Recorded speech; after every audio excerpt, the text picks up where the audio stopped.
"We're restructuring the department, Robert. Today will be your last day." Catherine Morgan, our newly appointed CEO, delivered the news with practiced detachment, a corporate execution wrapped in HR euphemisms. I sat across from her gleaming desk on the 32nd floor, the city skyline stretching behind her like some cruel backdrop to the end of my career. 17 years at Meridian Financial, from junior analyst to director of risk assessment, erased in a 15-minute meeting on a Tuesday morning. No warning signs, no performance issues. Just a cardboard box waiting by my desk and a security escort hovering near the door. What Catherine didn't realize, as I nodded calmly, was that for the past 3 months, I'd been documenting irregularities in our offshore accounts. Transactions that made no sense unless someone was deliberately hiding money. Someone with executive access, someone exactly like her. My name is Robert Chen, 48 years old, and until that morning, I'd been the most senior risk assessment director at Meridian Financial, a position I'd earned through nearly 2 decades of meticulous work and unwavering loyalty. I'd survived 3 CEOs, 2 financial crises, and the company's turbulent transition from regional player to global powerhouse. My team was responsible for identifying financial vulnerabilities before they became problems. Market exposure, investment risks, compliance issues. We were the safety net that kept Meridian from becoming another cautionary tale in financial mismanagement. I started at Meridian in 2005, fresh from completing my MBA at Northwestern.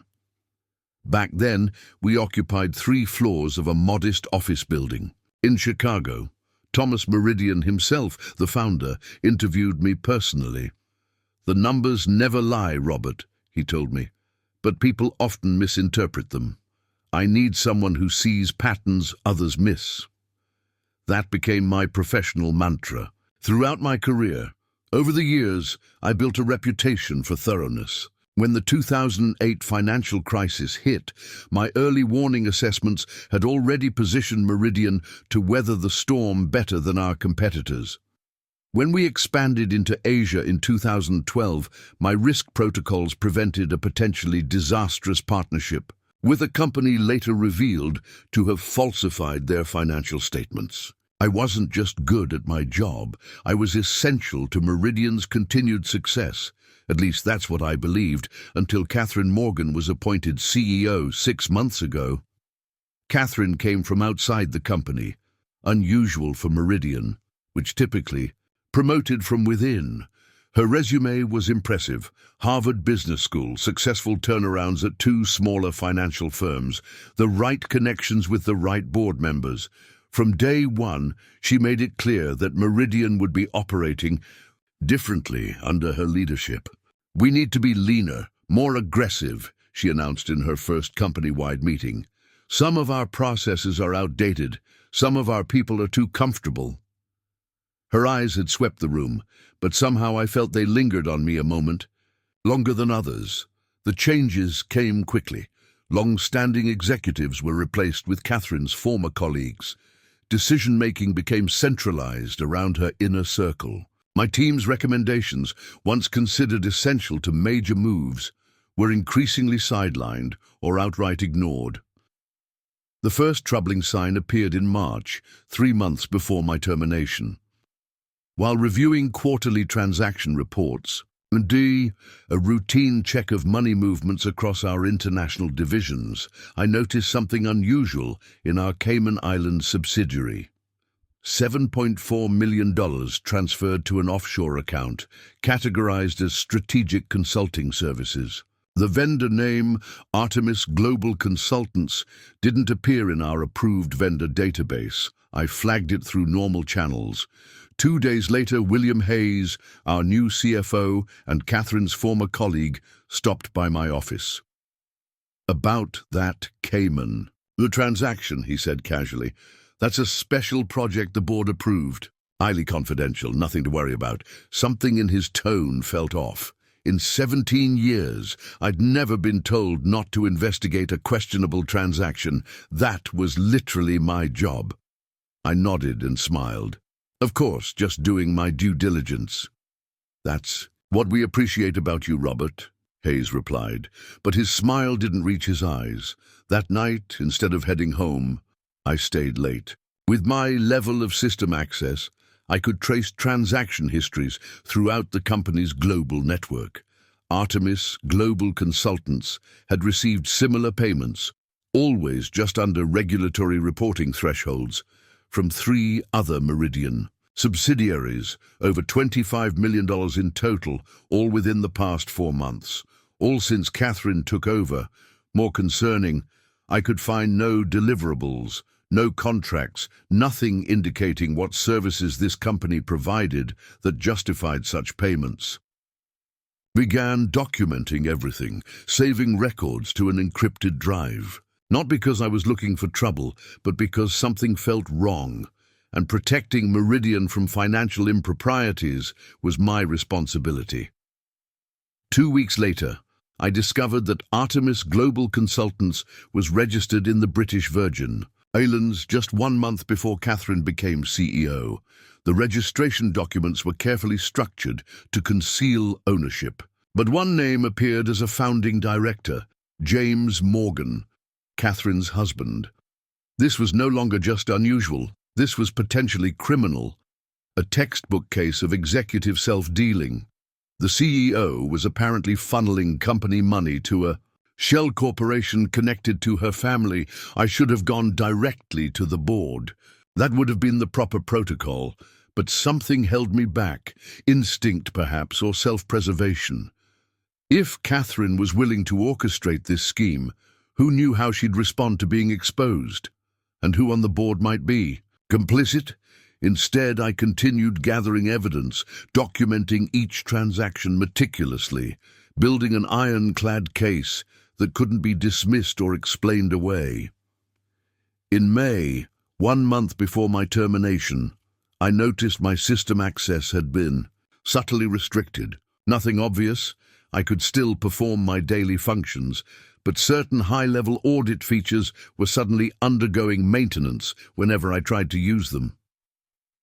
That same week, Catherine announced a strategic reorganization initiative to streamline operations. 3 long-term directors were let go, all from departments that might have visibility into financial irregularities: internal audit, compliance, and legal. The pattern was clear. Catherine was systematically removing potential obstacles to whatever she was doing with Artemis Global Consultants. I suspected my name was on her list. The question was when, not if. I began preparing for the inevitable. Each night, I backed up key documents to secure storage. I created a detailed timeline of the Artemis transactions, complete with supporting evidence. I researched relevant SEC regulations and whistleblower protections. And I quietly consulted Sarah Lynn, a former Meridian attorney who had left the company shortly after Catherine's arrival. "If what you're describing is accurate," Sarah told me over coffee at a cafe far from the office, "this is serious securities. Fraud. But Robert, you need to be careful. People who expose this kind of thing often find themselves not just unemployed, but unemployable." "I've given 17 years to Meridian," I replied. "I can't just watch it be hollowed out from within." Sarah studied me for a moment. "There are proper channels for this. The SEC has a whistleblower program. The documentation you've described would trigger an investigation." I nodded, but something still held me back. Meridian wasn't just my employer. It was my professional home. Thomas Meridian's company had values, principles. I wasn't ready to be the one who brought in outside enforcement without giving the company a chance to correct course internally. "I'll approach the board," I decided, specifically David Chen. Chen was the longest-serving board member, someone who had known Thomas Meridian personally and still embodied the company's original ethics. I never got the chance to meet with Chen. The following Tuesday, June 14th, Catherine called me into her office for that fateful meeting.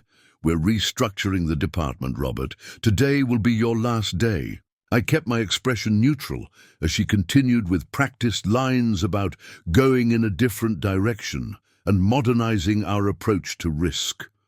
She mentioned a severance package, 6 months' salary in exchange for signing a non-disclosure agreement and comprehensive release of claims. Your replacement has already been selected, she added. William thought Jason would be perfect for the role. Jason Davis, Hayes' former associate who had joined Meridian just 3 months ago. I nodded, said I'd need time to review the severance documents, and was escorted to my desk to collect my personal items under the watchful eye of a security guard. Standard procedure for financial institutions, but still humiliating after 17 years of service. As I packed my belongings, Lisa from my team approached, her face stricken. "Robert, I don't understand. What's happening?" she whispered. "Strategic restructuring, apparently," I replied quietly. "But the quarterly compliance review is due next week. The Singapore audit, Jason will be taking over," I said, watching her expression shift from confusion to disbelief. Jason. He doesn't even understand our basic protocols. That was precisely the point, I realized. They didn't want someone who understood the protocols. They wanted someone who wouldn't ask questions. "Lisa," I said carefully, "pay close attention to any transactions involving Artemis Global Consultants. And be careful." Before she could respond, the security guard cleared his throat pointedly. My time was up. I didn't go home immediately after leaving Meridian's offices. Instead, I went to a small office space I'd leased under my brother's import-export business 3 weeks earlier, after I'd found my access restricted. There I had already set up a dedicated computer, unconnected to Meridian's networks, where I stored backup copies of everything I'd discovered. Now I laid out all the evidence chronologically: the Artemis Global Consultants registration documents, the transaction record showing payments from multiple Meridian subsidiaries, the connection to James Morgan, the timeline of executive removals that coincided with the scheme. The pattern was unmistakable. Catherine had orchestrated a sophisticated, self-dealing operation, siphoning company funds to a shell corporation connected to her family, while systematically removing anyone who might discover or question these activities. I had 2 choices: take the severance package and walk away, or stand up for the company. That had been my professional home for nearly 2 decades. By evening, my decision was made. I would not sign the severance agreement with its silence-buying clauses. Instead, I would bring what I knew to light, but strategically, methodically, in a way that would ensure justice rather than simply burning bridges. My plan had 3 components. First, I would attempt to work within Meridian's system by approaching David Chen directly, giving the board a chance to address the situation internally. Second, I had prepared a comprehensive report for the SEC in case the board failed to act. Third, I had secured legal representation, not just Sarah Lynn, but a specialized firm with experience in corporate whistleblower cases. The next morning, I called David Chen's office, only to be informed by his assistant that he was traveling internationally for the next 2 weeks. Convenient timing. "This is urgent," I insisted. "It concerns potential securities violations at the executive level." There was a pause. "Mr. Chen is unreachable until his return. Would you like to speak with someone else on the board?" I declined. The other board members had either been appointed during Catherine's tenure or had supported her appointment. Chen was my only hope for an ally at that level. 2 days later, I received a certified letter from Meridian's legal department, reminding me of my confidentiality obligations and strongly encouraging me to sign the severance agreement, which would expire in 10 days. The implied threat was clear: take the money and stay quiet, or we'll make things difficult for you. I needed to accelerate my timeline. Through Lisa, I learned that Jason was already making changes to the risk assessment procedures, eliminating several key verification steps that would have flagged transactions like those with Artemis. I arranged to meet Sarah and her colleagues at the whistleblower firm, bringing my complete documentation. Their assessment was immediate and unequivocal. "This is textbook securities fraud," the lead attorney said after reviewing the evidence. Self-dealing, deliberately structured to avoid detection, with clear steps taken to remove oversight. The CC will definitely investigate. What about my position, I asked. I was terminated. That strengthens the case, Sarah explained. The timing strongly suggests retaliatory termination, which is specifically protected against under whistleblower statutes. The fact that you were replaced with someone clearly unqualified to perform the oversight functions further supports that conclusion. I authorized them to prepare the SEC filing while I made one final attempt at internal resolution. I couldn't reach David Chen directly, but I could ensure he received the information. Using my still active personal email, I sent a detailed message to Chen's executive assistant marked Urgent, Securities Violation Evidence, for David Chen only. I attached key documents showing the Artemis relationship and explained I had been terminated shortly after discovering these transactions. I'm bringing this to Mr. Chen's attention before pursuing external remedies, I wrote. My concern is for Meridian's integrity and reputation. The response came 3 hours later, not from Chen's assistant, but from Malcolm Reed, Meridian's general counsel. Mr. Chen has forwarded your communication to the legal department. Your allegations are baseless and potentially defamatory. We remind you of your continuing confidentiality obligations. The severance offer remains open for 8 more days. This confirmed 2 things. Chen had received my message, and the board was closing ranks around Catherine. I had given them their chance. Now it was time for option 2. The next morning, my attorneys filed a formal whistleblower complaint with the SEC, complete with the extensive documentation I had compiled. Under SEC whistleblower procedures, such filings are confidential, protecting the informant's identity while allowing investigators to assess the evidence. That same day, I received another letter from Meridian's legal department, this one explicitly threatening legal action if I continued to make baseless allegations or disclose confidential company information to third parties. They had no way of knowing about the SEC filing yet, which meant my email to Chen had triggered serious concern. Good. They were worried. They should be. For the next week, I maintained complete silence. The severance offer expiration date came and went. I made no public statements, gave no interviews, took no provocative actions. I simply waited, knowing the SEC's wheels were turning. 18 days after my termination, the first sign that something was happening appeared. A brief news item on a financial industry website, noting that SEC investigators had been seen at Meridian's headquarters. The article speculated about routine compliance matters, but I knew better. 3 days later, Lisa called me from a personal number. The office is in chaos, she said. SEC people everywhere, requesting records, conducting interviews. Catherine's been in closed-door meetings for 2 days straight. What's happening, Robert? Justice, I replied simply. Be cooperative if they talk to you. Just tell the truth. The following week, a more substantial story broke in the Wall Street Journal. Meridian Financial under investigation for potential securities violations. The article didn't mention Artemis specifically, but noted that investigators were focusing on international transactions and related party disclosures. Meridian's stock price dropped 7% on the news.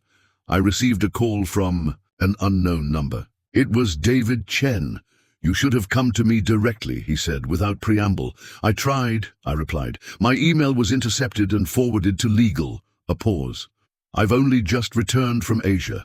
The board is meeting tomorrow in emergency session. Would you be willing to present what you know directly to us? No lawyers, no management team. I considered this. Why would I do that when the SEC is already investigating? Because despite what's happened, I believe you care about this company, Chen said. This could be resolved with less damage to Meridian if we address it promptly and transparently. He was right. I did still care about Meridian, but I wasn't naive. I'll present to the board on 2 conditions, I said. First, my attorneys must be present. Second, I want written confirmation that you're not recording the session or creating any record that could be used against me later. Chen agreed immediately. The meeting was set for the following evening. The boardroom looked exactly as I remembered. Meridian's logo emblazoned on the wall, the long mahogany table where I'd presented risk assessments countless times over the years. 8 board members were present. Catherine was conspicuously absent. For 45 minutes, I walked them through everything. The Artemis Global Consultants shell company, the structured transactions designed to avoid detection, the connection to James Morgan, the systematic removal of oversight personnel, and finally, my own termination after discovering the scheme. The board members' expressions ranged from shock to anger to grim resignation. When I finished, David Chen thanked me for my presentation and asked me to step outside while they deliberated. My attorneys and I waited in an adjacent conference room for nearly 2 hours. Finally, Chen himself came to speak with us. The board has voted unanimously to place Catherine Morgan and William Hayes on administrative leave, pending a full investigation, he said. We've already engaged an independent law firm to conduct a thorough review, and we're cooperating fully with the SEC. I nodded, waiting for the rest. We'd like to discuss your potential return to Meridian, Chen continued.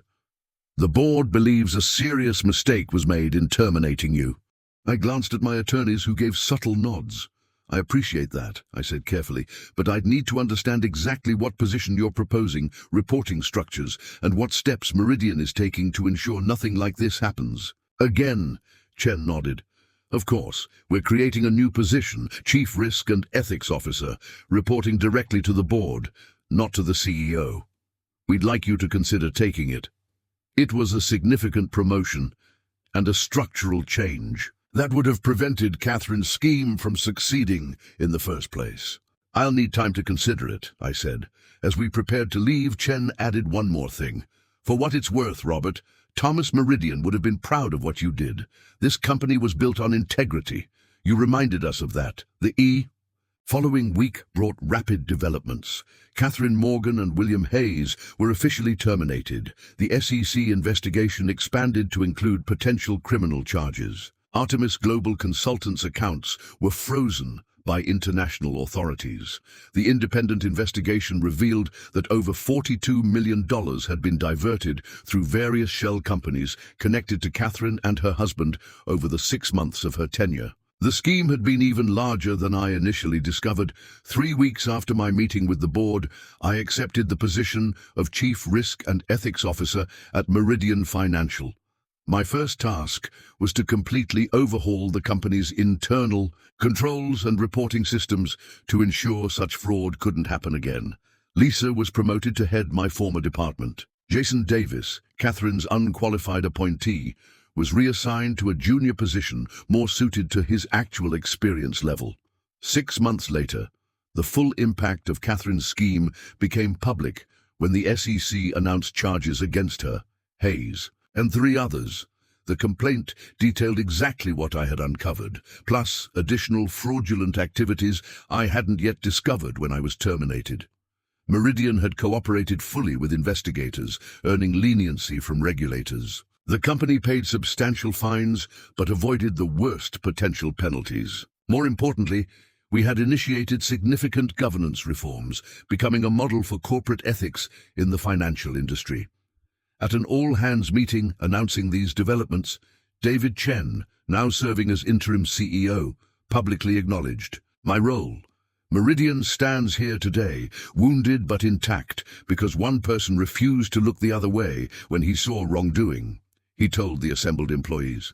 Robert Chen embodied the values this company was founded upon: integrity, accountability, and moral courage. The applause was unexpected and overwhelming.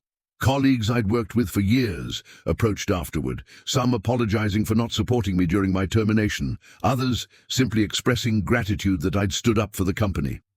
1 year after my termination and reinstatement, I sat in my new office, larger than my previous one, with a view of the Chicago River, reviewing applications for Meridian's new Ethics Fellowship program, an initiative I'd created to identify and develop professionals committed to corporate integrity. My phone buzzed with a news alert. Catherine Morgan had pleaded guilty to securities fraud and would serve 4 years in federal prison. Her husband faced similar charges. I felt no satisfaction, no vindication, just a sense that justice had been served. The system had ultimately worked, though it had required someone willing to risk everything to set it in motion. That evening, as I prepared to leave, David Chen stopped by my office. "Have you seen the quarterly numbers?" he asked. I nodded. Meridian's stock had fully recovered from the scandal and was trading at an all-time high. Our reformed governance and risk management systems had restored investor confidence more quickly than anyone anticipated. "Thomas would have been proud," Chen said, echoing his words from a year earlier, "not just of the numbers, but of how we got here."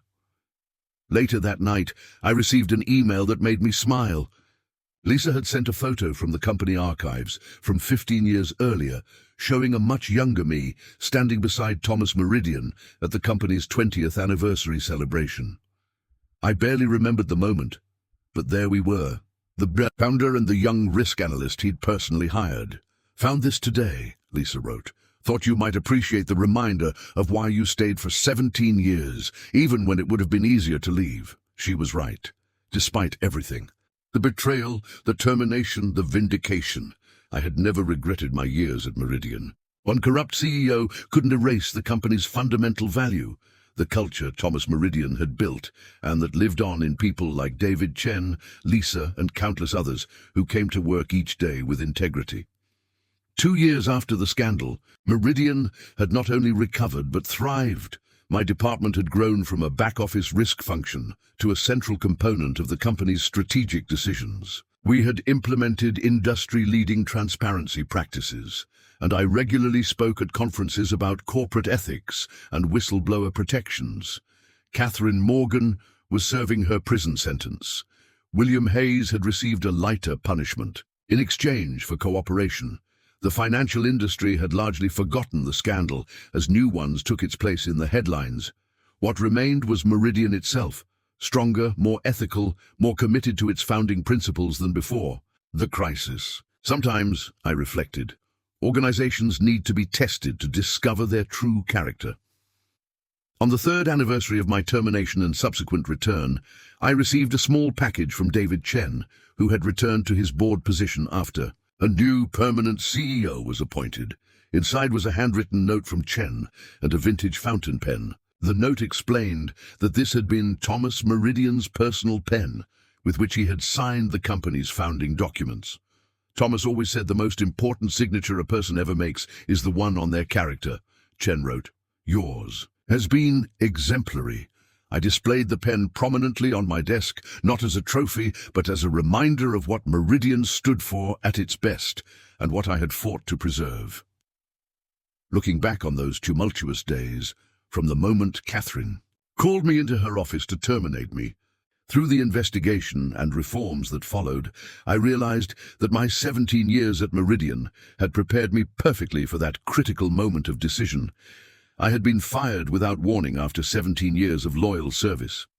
But I knew something they didn't know, not just about the fraud itself, but about the power of institutional knowledge, ethical commitment, and methodical documentation. Catherine Morgan had seen me as an obstacle to be removed. What she failed to understand was that my loyalty wasn't to any CEO, but to Meridian itself, to the principles it was founded upon and the integrity it represented at its best.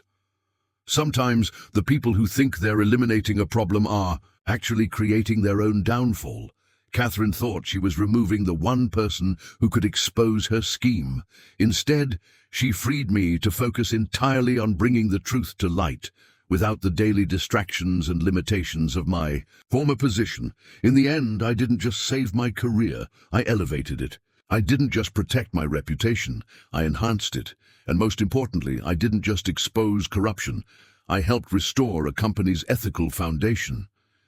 If there's a lesson in my experience, perhaps it's this: true loyalty sometimes requires standing against those in power, not standing with them. It requires seeing beyond immediate self-interest to longer-term principles, and it requires courage, the willingness to risk everything for what's right. My boss fired me after 17 years with no warning. But I knew something they didn't. that integrity, patience, and methodical action can transform even the most unjust situation into an opportunity for positive change. That knowledge made all the difference.